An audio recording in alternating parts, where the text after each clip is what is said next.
আমি জলপাইগুড়ি থেকে ঘুরে এলাম। জলপাইগুড়ির আমি 3টে বিধানসভায় গেছি। জলপাইগুড়ি সদরহাট, জলপাইগুড়ি সদরের মন্ডলহাট বলে একটি জায়গা, সেখানে গিয়ে লোক বলেছে ত্রাণ পায়নি। আমি গেলাম ধূপগুড়িতে, সেখানে গিয়ে আমরা দেখলাম যে সেখানেও মানুষ বলছে ত্রাণ পায়নি। আমরা ময়নাগুড়ির একটি জায়গায় গেলাম, সেখানেও মানুষ বলছে ত্রাণ পায়নি। যাচ্ছে এমনকি আমি এই ময়নাগুড়িতে শিবিরটাতে গেছিলাম, সেখানে যে শিবির আছে রাজ্য সরকার জানে পর্যন্ত, সেখানে খাওয়া দাওয়ার ব্যবস্থা করেছে বিজেপির কর্মীরা, জল, বাচ্চাদের দুধ।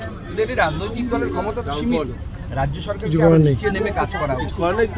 এবং সব থেকে বড় কথা, প্রতি বছর SDRF ফান্ড যে আসে, কেন্দ্র সরকার প্রায় এই 5 বছরে, অর্থাৎ 2022 থেকে 2026 পর্যন্ত 5 বছর প্রায় 5,000 কোটি টাকা তার অংশ দিয়েছে। রাজ্য সরকারের 25% দেওয়ার কথা, কেন্দ্র সরকারের 75% দেওয়ার কথা SDRF ফান্ডে। তা আমি রাজ্য সরকারের ফান্ডটা ছেড়ে দিলাম, কেন্দ্র যে 5,000 কোটি টাকা পাঠিয়েছে প্রায়, সেই 5,000 কোটি টাকাটা কোথায় খরচ হলো এই 5 বছর, সেটা তো রাজ্যবাসীকে জানানো দরকার।